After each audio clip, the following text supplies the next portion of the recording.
Hello, everybody, and welcome to episode 10 of the Gavra Racing podcast. This is the Grid Slot. It's episode 10. I've come a long way since the first episode. Obviously, there wasn't too much happening in Gavra Racing this week. I think it was only the Gran Turismo Sport stuff happening this week. But anyway, you are joined by Tucson0208, myself. Me, Tiger Assassin. And me, Xx-ITsJax-xX. And there was no Project Cars 2 stuff this week, as I have just said, and I'm going to hand over straight now to Mr. X Natty G, who is going to give us your GT Sport action from this week. Thank you. And so last week was round 10 in the GT Sport League, which was at the Suzuka circuit in Japan, a well-known track that I believe most drivers are probably familiar with. And once again, we're going to start off in qualifying like we always do. And we had a new driver on pole position, actually, the first time since Lago Maggiore. And it was Tobster who set the fastest time in quali in the Honda. Took pole by just under 4/10 actually, so he was showing some really quick pace in qualifying, and overall it's actually a pretty close qualifying. I think that was only about 1.5 1.7 seconds from first to last, so a really quick qualifying, well, really consistent and close qualifying from everyone. But moving straight on into the race, and we actually had quite a controversial collision into turn one. Play Dutchy going for a move down the inside, but clipping the rear of Tobster's Honda, causing a lot of damage to his car and unfortunately dropping him down to last place. But let's have your view on it too, Saint. Yeah, I think it's just one of those things, really. I think because Tobster, with the car that he'd chosen, had to brake early for turn one, because obviously, under normal circumstances, you'd brake into the corner, so you trail brake into the corner because Tobster's car doesn't have good rear downforce. I mean, that he couldn't do that. But I think also on that point, he went a little bit wide, and that combined with Dutchy braking a bit later meant that the incident happened. I think that the implication it had on Tobster's race was massive, whereas Dutchy came back to win, and it's kind of like that Albon Hamilton incident from last week. I think whilst it mainly was a racing incident, kind of, I think that Dutchy may need to take a penalty for him, purely because of the impact it had on Tobster's race. I think there will always be people who disagree with that, but from my point of view, that's what should have happened, and that's what happened.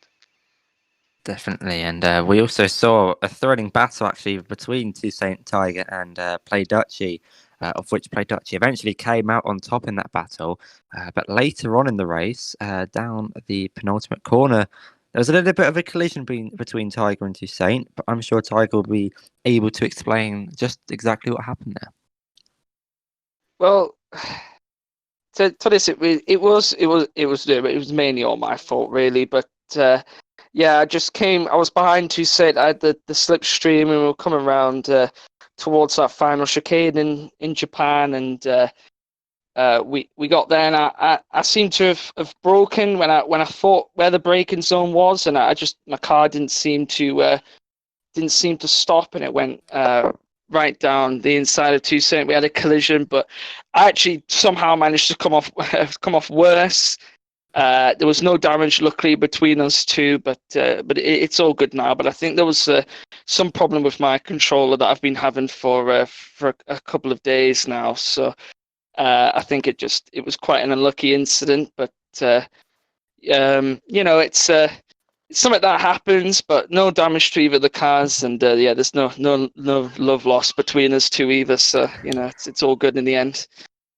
And moving away from the thrilling battle actually for second and first place, Jojo Power was kind of struggling to control the rear of his Audi, and we saw many times he ran a little bit wide onto the curbs and onto the AstroTurf. And like me and Thunder were saying, once you get onto those curbs and one ride onto the Astro, it's quite hard to control the car, and he unfortunately span a few times. That caused him to unfortunately retire from the race. But we actually saw quite a few drivers wanting ride onto the AstroTurf and onto the curbs, causing the rear to snap too. I think mainly turn one and turn two was a common place of drivers misjudging their braking zone. But despite a rather Ayrton Senna and Alan Prost move into turn one, Tobster was done well to get his work his way through the field. I think it was from last place, and I think he finished up in sixth place. It was a really good drive, recovery drive from him. And come the end of the race, though, Played actually won his sixth race and moves himself up into fourth in the championship. And just below him on the podium, Toussaint and Tiger finished in second and third. Toussaint was able to extend his lead at the top of the championship, and Tiger sits in a comfortable second place with, I think it's Duke behind him in third. But that's all from the GT Sports section, and I believe I'm handing you over to Toussaint for our driver interview. Yes, that's all from the GT Sports section, and indeed from what happened in Gavra Racing this week. As I said last time, it is the off season at the moment, but that doesn't mean that all of the racing is over. That we will still have events being held on the Gavra Racing YouTube, which you'll be able to see, or they'll be streamed on Twitch as well. Also, in exciting news, we have an iRacing Championship starting up. I believe it's called the Summertime Cup. I think Sigs just put it in the chat there. Yes, it's called the Summertime Cup. There'll be 3 events held across 3 weeks on the 17th, 14th, and 21st of August, all on iRacing, involving the Cadillac CTSV car, street stock cars at the Phoenix Oval, and GT3 cars at Okayama. So, if that floats your boat, let Sig know, and I'm sure he'll be able to get you in.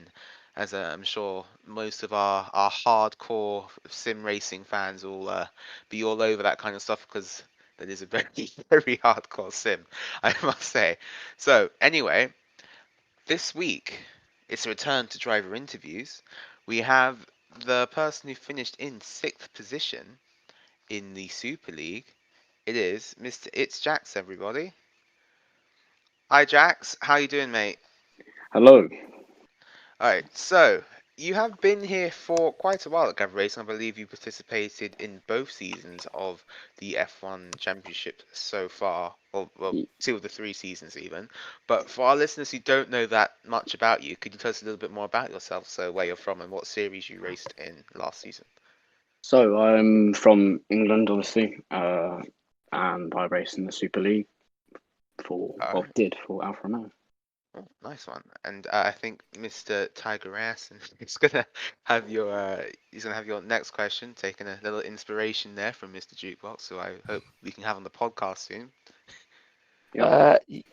Yes. So Xx-ItsJax said during your career so far at Gavra Racing, you enjoyed a lot of success, gaining 3 wins and 10 podiums and 4 pole positions, and becoming the second most successful British driver in Gavra Racing, probably behind Toussaint. But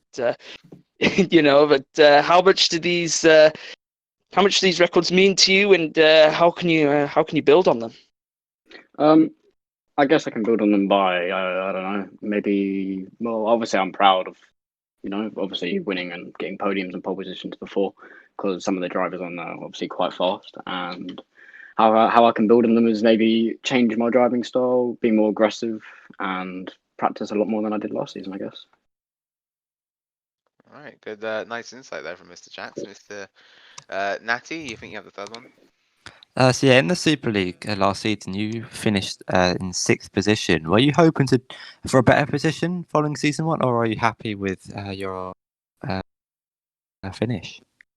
I'm obviously happy with the performance, but I feel like I could have done better in some races, and being out for I think two or one race, I think it was, to a hand injury, so I couldn't actually race for those. I think I lost out on some races for obviously retirement and an injury that I couldn't, obviously race.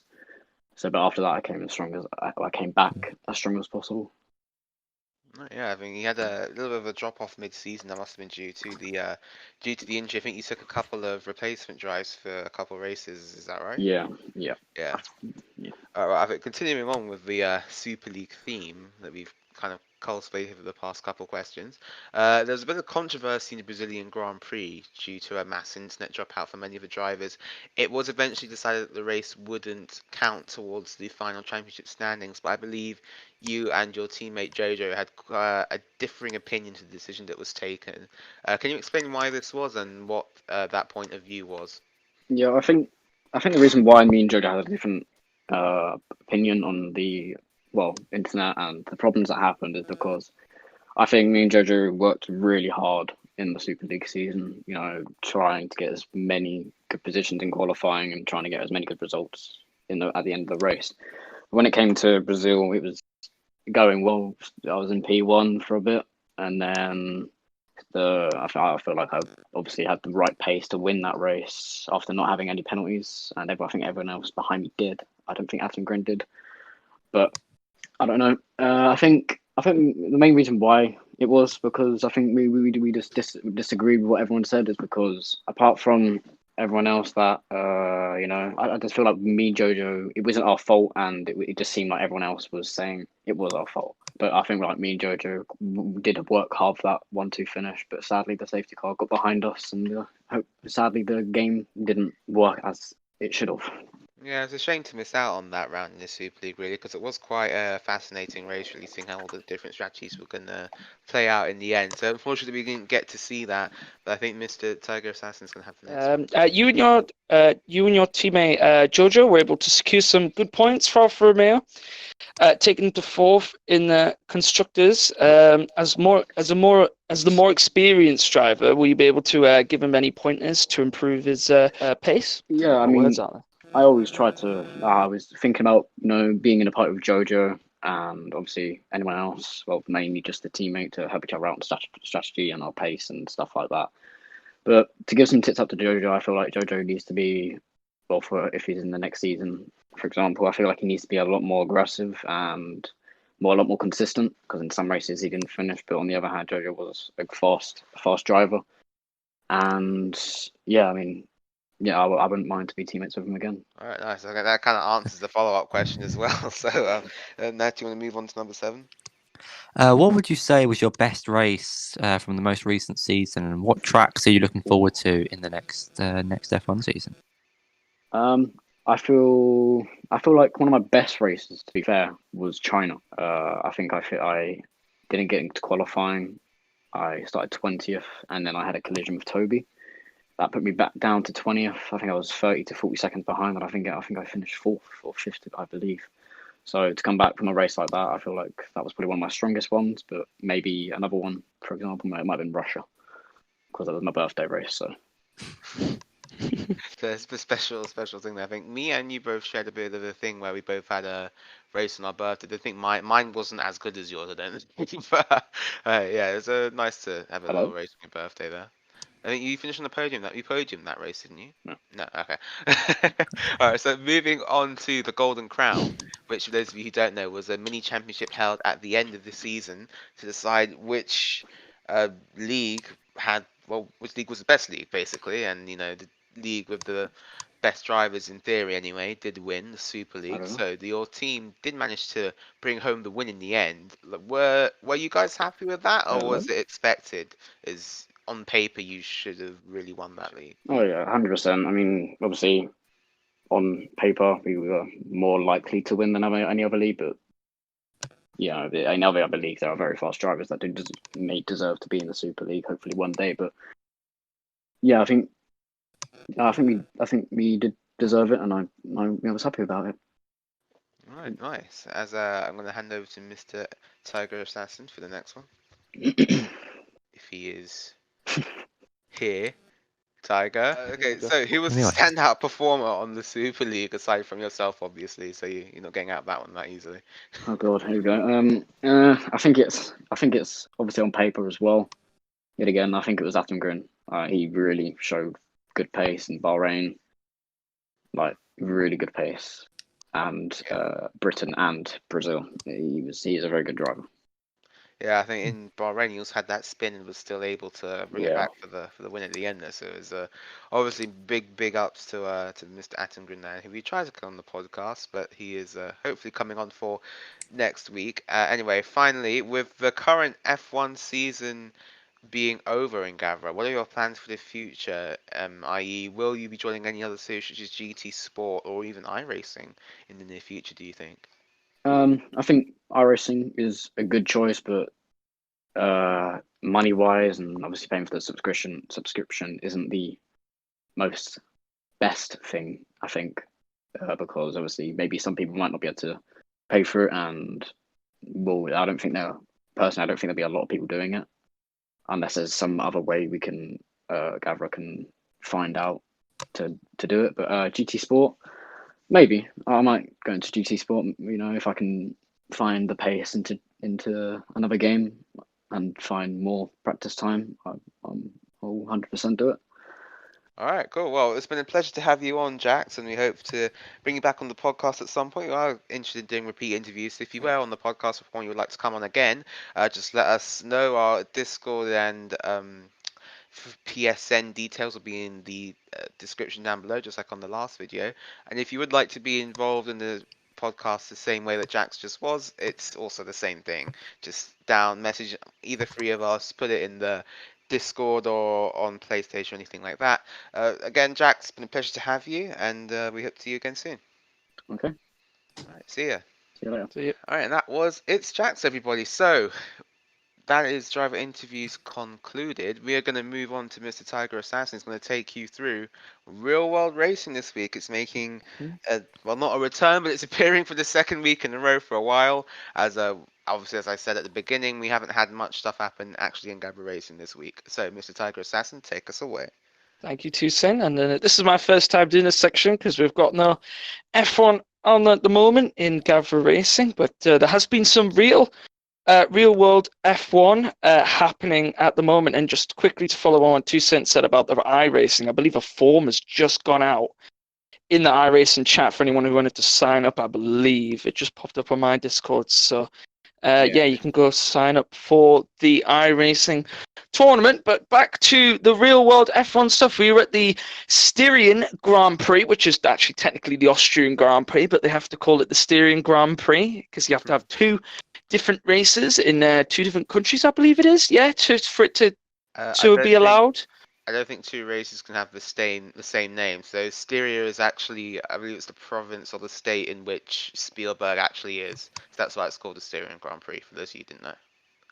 Thank you for that. And yeah, it was another controversial and also dramatic race, along with the first Austrian race that we had, and had a lot of surprising results happened as well. And in quali, guys, we had to wait an extra 45 minutes to start the first quali session because the Austrian weather, it decided to absolutely chuck it down. So we had to wait for an extra 45 minutes for the track to clear up a bit, just so the drivers could get out there and put in some times. But it did bring out some very interesting results.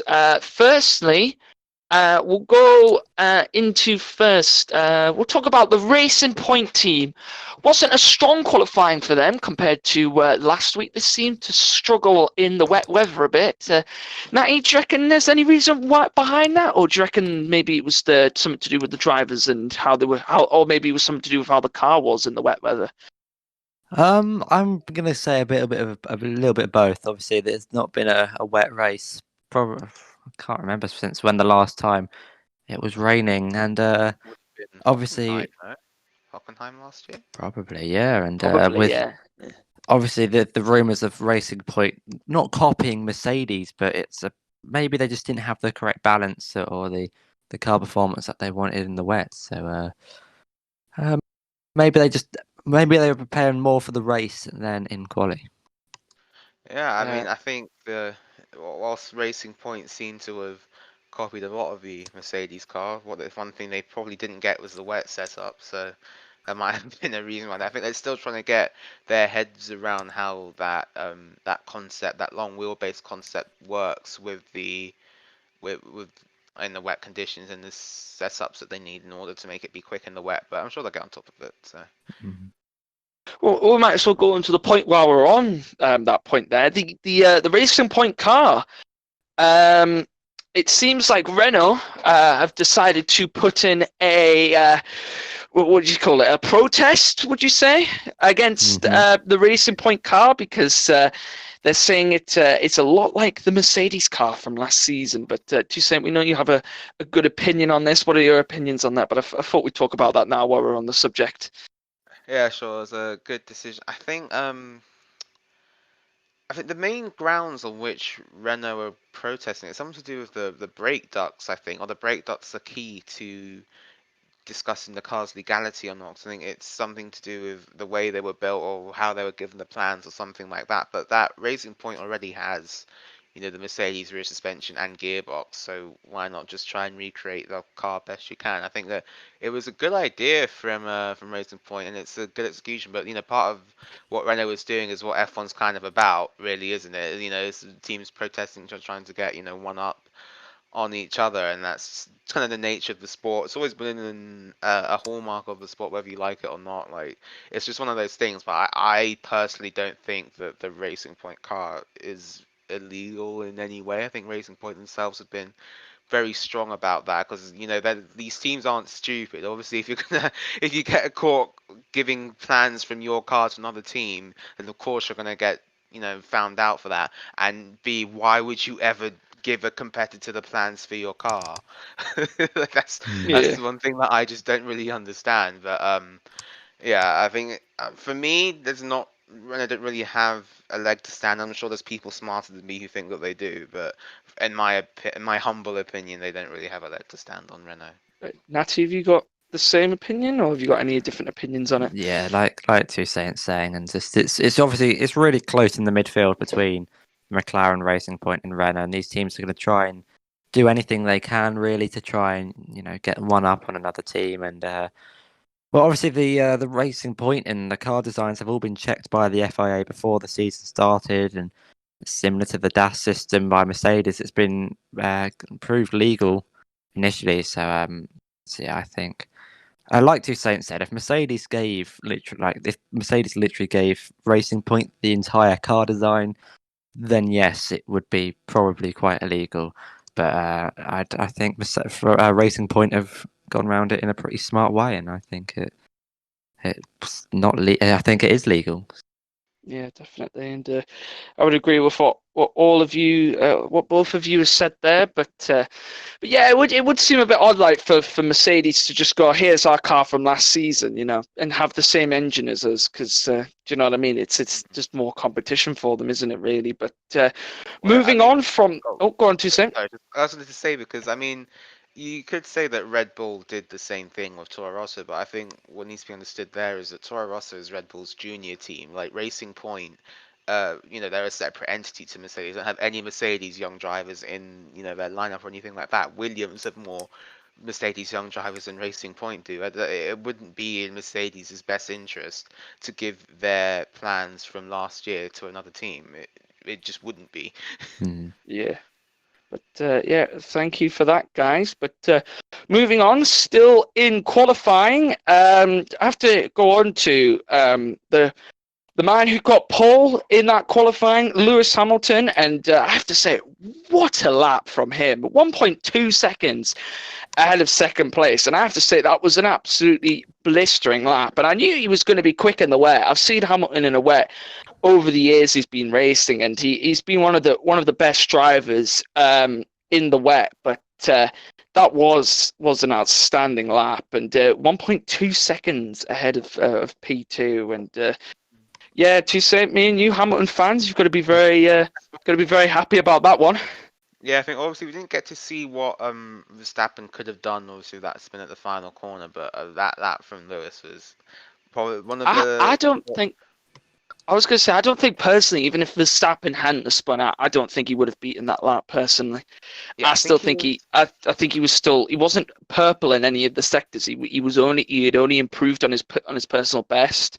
So I don't think he was going to get the pole lap. I think it would have been closer than it was, but personally, I still think Hamilton would have got pole. Yeah, I think it just goes to show how good Hamilton is in the wet, and yeah, that time just kind of shows that really. I think from back in his karting days when he used to drive around in the slicks during the wet and stuff like that, and loads of other F1 drivers have done that, and it just goes to show. I think him and Verstappen gave the rest a bit of a masterclass on how to drive in the wet. I think maybe Hamilton more so than Verstappen, obviously with that spin, but it just goes to show that when these drivers are pushing limits so much, they're not immune to making mistakes. So you know, it was nevertheless. So Hamilton's lap was blistering, or easily the lap of the season because he don't really had two Yeah, races. But definitely. that was probably one of the laps of his career, to be honest with you. I think it just goes to show how good he actually is. Definitely. And speaking about another good British driver, Russell, Q2. First Williams into Q2 since, what was it, 2018, I believe it was? Would have been And 2018 at Monza. 2018, I believe Yeah. it was. I've got to say, that was Oh wait, no, good lap from him. Good did lap Russell get from. Sorry, did Go on. Russell get into Q2 in Hungary last year? Or was that just I think it ringside? could have been Hungary last year, you know. I think it may have Yeah. been. Anyway, but it's been a long time since a Williams was in Q2. And I have to say, another outstanding lap. I mean, obviously it wasn't the pace as Hamilton's, but that Williams is going to be nowhere near that Merc. But that from Russell and what we've seen from him, he is looking like a promising driver, and that qualifying session really showed it. Well, I mean, rain is it's the great equalizer, isn't it? In F1, really, it's less about what the car can do, more about what the drivers can do. And George Russell showed what he can do, and that lap was immense. It's probably up there with Lewis's and Verstappen's laps, respectively. Really, Yeah. like he was just on fire. He found something else in the wet conditions that his teammate definitely couldn't find. I think he was nearly 8 tenths ahead of Latifi come the end of it.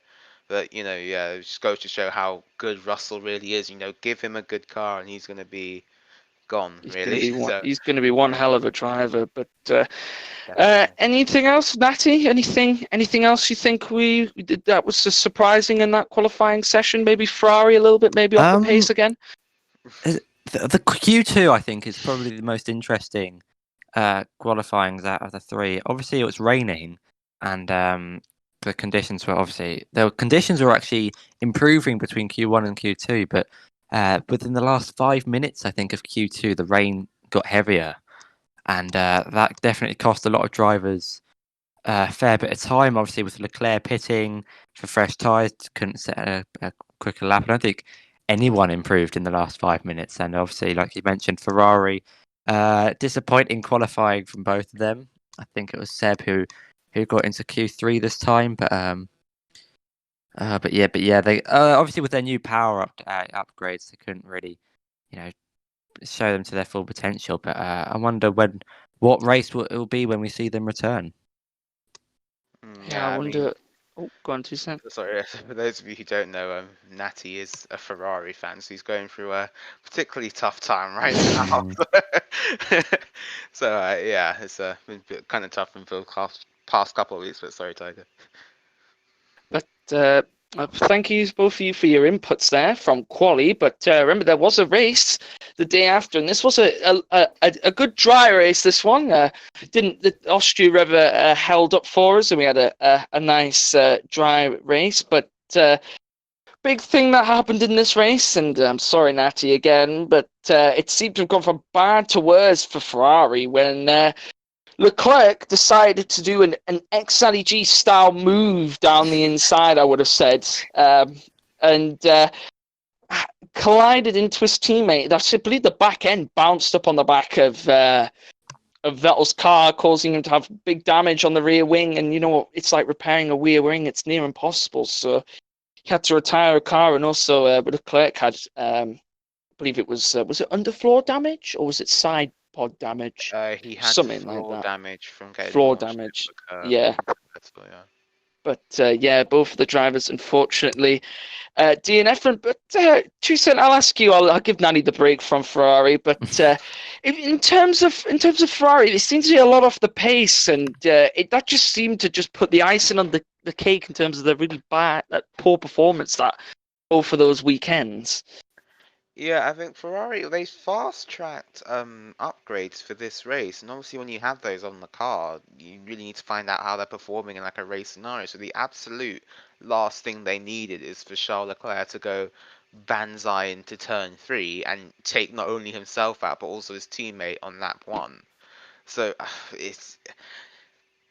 I'm going to echo what you said, Tiger. It just looks like things are just going from bad to worse, and it's just like some constant like negative feedback loop. But from what it seemed like something just wasn't right.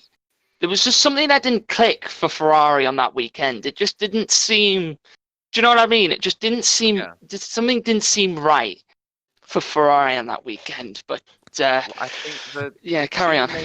the two main issues where they're struggling apparently are their straight line speed and the correlation data. So what that is the data that they're receiving from the wind tunnel and out on the tracks when the parts are actually being designed, the numbers aren't matching up. So they're thinking that, you know, they've got this big new upgrade and it's helping the car, but when they get to the track, it's not helping the car by as much.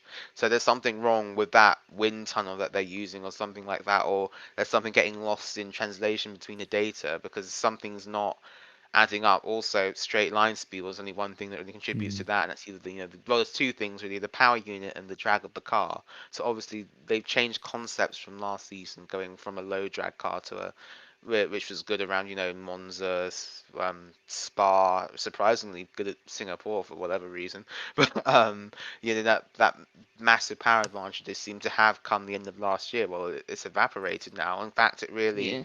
kind of went after that clarification from the FIA. So whether or not you see that as mysterious, that's up to you. But I mean, it, yeah, it's not looking great for Ferrari at the moment, as I'm sure Natty is well aware. Poor Natty. Yeah, I think also the thing is with Ferrari, I feel like they've got the car, they've got the good, they've got the good engine, I think they've got everything is like perfect, other than that. If you like think about it as an F1 game, they've got the car performance, but they don't have the right setup. They haven't designed their car to its full potential. And I think that's where Ferrari are losing a lot of their, their time, and obviously they've got the budget, so they've got the good facilities and all, but it's just putting them on the car. It's like when we all started our my teams and we got to a certain point and we were like, oh, well, we should be here, but now we're down here. It's like, do you know what I mean? It was like, oh, well, yeah, I've qualified 20th, but actually I feel like I should be up there in 15th. But yeah, the car just didn't seem right at all, and something didn't seem to click in the Ferrari team. But moving on through the race, Paul Russell fell all the way down to basically the back, didn't he? And on the first couple of laps, I think he went into the gravel, didn't he, at some point? But that was really unfortunate for him after he had such a good qualifying, and it got a bit calm in the race in the middle. We had Esteban Ocon had to retire the car at one point. I believe it was something to do with the cooling system at the front, I believe it was. But and then it was a bit quiet for a while, and then suddenly Verstappen got damage, and Bottas was gaining ever so slowly throughout that race. But after Lewis Hamilton he just sped away. He was a force to be reckoned with that race, and dominant performance. But Valtteri Bottas, his teammate, managed to gain on Verstappen, and they had a battle between them two, and I have to say it was a really good battle. They went side by side through that middle sector, which was really, really difficult, and yeah, it was a really good battle, wasn't it, to say, especially for us Mercedes fans. I'm more of a McLaren fan than Mercedes fan, but yeah, it was good to see that Verstappen wasn't just going to go down without a fight there. I think really shows how much of a fighting spirit he has, behind the wheel, and he is willing to just go, wheel to wheel with the best of them because he is one of the best of them. But yeah, it's good to see that even after that slightly aggravated radio call, like, what do you want me to do about it, when he was told that he was pushing, but. Yeah, it's nice to see that these cars are capable of racing each other. So yeah. Yeah, it was, and yeah, it was a really good battle between both of them, and in the end, Bottas managed to get past into second. And we'll just quickly talk about the other Red Bull driver, Alex Albon. He didn't seem to have as much pace as he did last weekend to this weekend. He seemed a little bit far behind the front three drivers. Now, do you reckon it was just maybe the circumstances of where he started in the race in terms of his quali? Because he didn't seem like too quick in quali as he was last week as well. But do you reckon it was quali, or do you reckon something wasn't right for him for this weekend? I reckon due to the circumstances of the previous race, his collision, and then his later retirement, I reckon he's just trying to score points. Just not push the car to any unnecessary means, and just bring the car home in one piece, get some solid points for both himself and constructors, and yeah, he probably didn't want to risk anything, get some points, and just finish the race. Definitely, I yeah. think And Red Bull. Oh, go on, 2 cents. I think that Albon wasn't. It was kind of an underwhelming performance from Albon, but he's just kind of really doing what Red Bull need that second drive to do, kind of. But I think he got stuck behind, Sainz at the beginning, and that kind of ruined him. I don't think he didn't. He was struggling with the rear of that car all the way through practice this week for some reason, even though it's the same track from last week. But it looked like he was just struggling a little bit with the balance of the Red Bull. It does look a very tricky car to drive, and so. Yeah, I think that might have contributed to why he was so far off the pace. Definitely a lot this weekend. They had an average performance, but in the end, Lando Norris, or Lando, as Carlos Sainz likes to say, but got a double overtake in the final laps of the race, and I just like, where did that come from? Like, I know Perez had really bad damage after he had a little bit of a collision with Albon, but there was Lando made 2 overtakes in the final stages of that race, and he's looking like a very very good young British driver as well. And we seem to have a lot of them coming through the moment in F1. But yeah, it was brilliant at the end. And then there was a photo finish between Perez, who had the damage, his teammate Lance Stroll, and Daniel Ricciardo, and it was so close coming up to line, guys. And I can imagine, I was off the edge of my seat, and I'm not even a supporter of many of those drivers, but it was a really good moment in the race. And yeah, it was. I mean, the whole of that last lap was very good, wouldn't you say? Yeah, it was probably the best part of the race, that final lap, wasn't it? I mean, Lando Norris has turned into a bit of a last lap beast, to be honest with you. 2 races in a row now, he's just delivered an incredible performance there on the final lap, and he's just absolutely blown everyone's expectations away. So, yeah. Definitely, and yeah, I think that was mainly it for the race. But obviously, we did say that there was we did just mention earlier about the Racing Point and with the Renault protesting against it. But we'll have to see what happens next weekend out in Hungary, and I'm sure we're all going to look forward to it. But I'll hand back over to Toussaint for the outro of the podcast. Yeah, just before we go for the outro, I think just one thing I want to talk about during the race. I think that obviously before the race starts, you have all the pre-race stuff and the drivers on the grid getting out. But obviously one part of that is the drivers taking a knee for the start. Now, 4 drivers I believe didn't. It was I can't remember who it was off the top of my head. It doesn't really matter who they were really, I but think Charles may have been one of them. Leclerc. yeah, but I mean, for those of you who don't know, I am black. So for me, this is an issue that is quite close to me. And when you see every other sport, you see the NFL, NBA, cricket, football.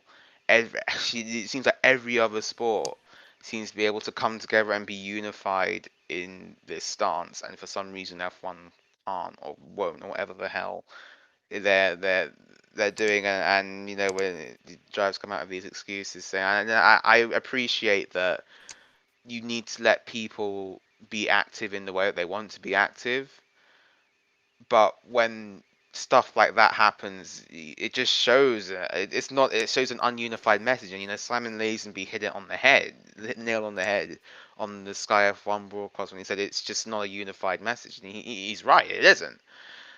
But I mean, there's always people who will disagree with that. People say that they need to do it in the way that they want. But for me, as a sport, when everything you do now is political, and not taking a knee or not doing anything at all, whether you like it or not, that's political. So it can't.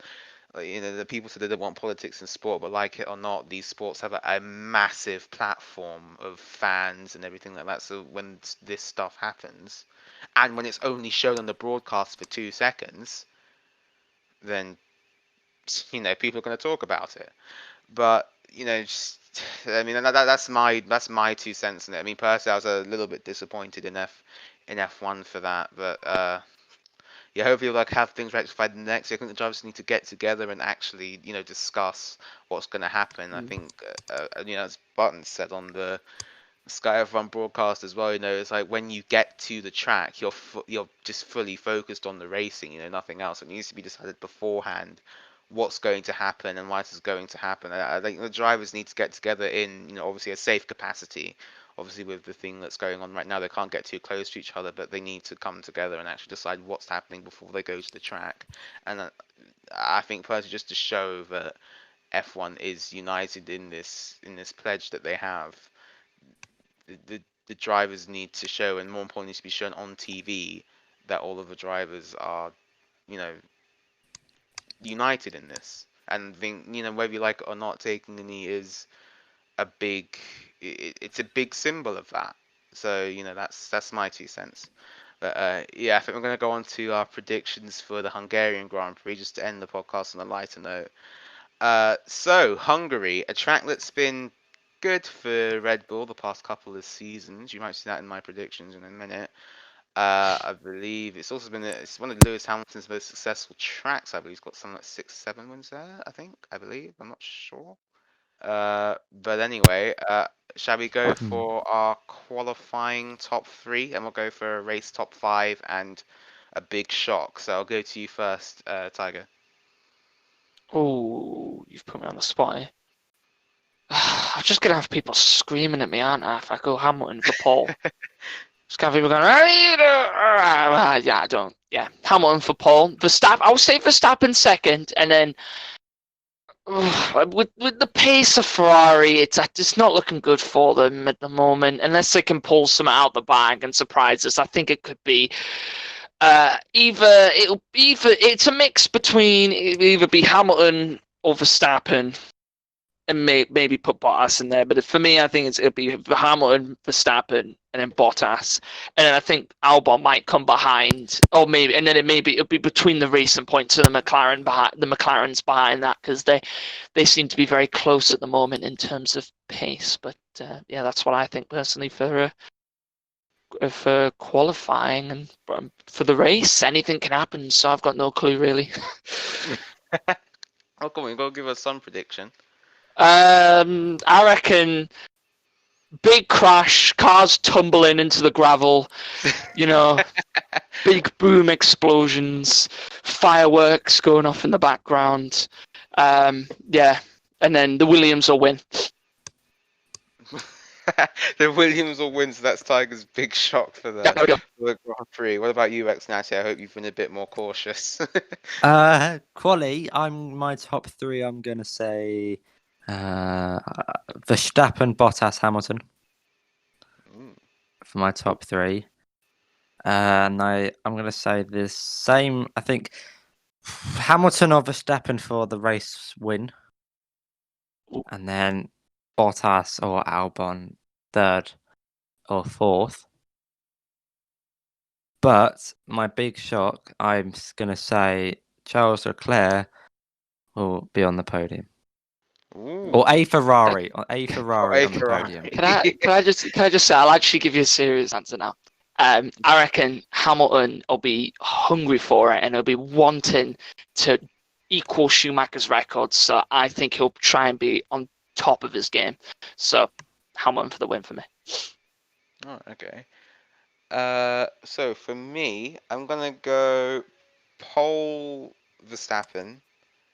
Ooh. I think Hamilton will join him on the front row, and I'm gonna put Bottas in 3rd. I think. I think it'll be between those 3, because it has been throughout the whole of Austria. Like it's literally just mainly been those 3 that have been battling. Like in terms of quali pace, and in terms of especially in the stereo race, in the second race, it was them 3 that were battling. So I reckon it's going to be them 3 drivers personally. And I think for the race, I'm gonna go for a Hamilton win. Russell in the points. Russell in the points. I'll come to my big shocks in a moment. I'll go for Hamilton for Hamilton to win, I'll go Bottas second, another Mercedes 1-2, I think. Then I'll go with Albon in third. Ooh. I'm gonna go Norris fourth and Perez in fifth. And I've got two big shocks once again. First one is that Williams will get the car into Q3. A car into Q3. That might be a bit bold. Ooh. And Russell. my other big shock is that Verstappen will retire from the race after he may or may not have a collision with Carlos Sainz. Oh. I mean, we've seen Verstappen race for a few years, and he's had many turn one or first lap incidents. So Also, I think we'll find out what happens. yeah. Also, I think Bottas goes into this one a little bit on the back foot. Hungary has not been a kind track to him over the past couple of years, so it will be interesting to see how that shakes out. But that is going to bring to an end episode 10 of the Grid Slot Gavra Racing podcast. If you would like to see any of the races that have happened this week, they will be on the YouTube channel, which should be in the bottom right hand corner of the screen, unless I mess something up. That should be there. So if you want to go and look at any of the videos that happened over this past week, they will be on there, or indeed any of the videos that we have of the races. They are all broadcasted and put up on YouTube. If you would like to be on the podcast in some capacity as a guest, remember, just message either me, Tiger, or Xx-ITsJax. All of our details will be down below in the description also. But that's going to bring to an end this episode. This has been me, Tucson08. Me, Tiger Assassin. And Xx-ITsJax has gone for dinner. But that's going to be all of us signing off. So we'll see you next week.